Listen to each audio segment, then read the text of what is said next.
Hello, नमस्ते. तर आज आपण बघूयात चिकन शोरबाची रेसिपी म्हणजेच मराठीतलं चिकन अळणी.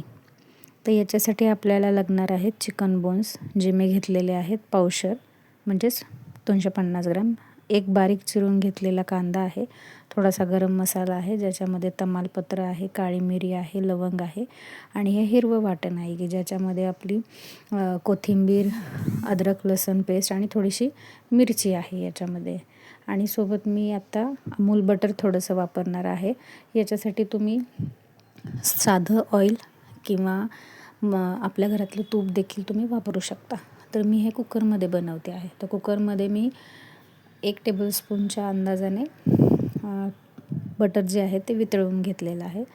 आता त्याच्यामध्ये मी खडे मसाला टाकणार आहे. ओके.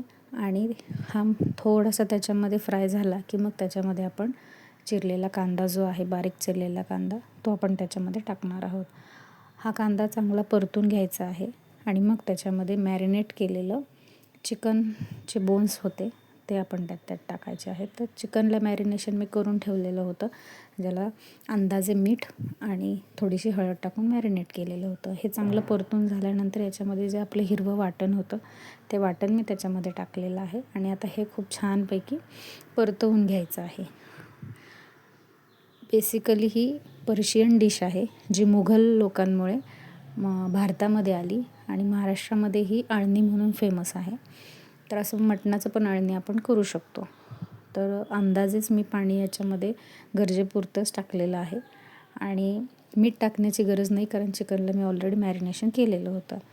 सो चांगलं परतून झाल्यानंतर पाणी ॲड केल्यानंतर कुकरमध्ये याला आपण मिनिमम 4 शिट्या देऊन लावून घ्यायचं आहे. सो हे रेडी आहे आपलं chicken शोरबा. So please try and don't forget to subscribe my channel.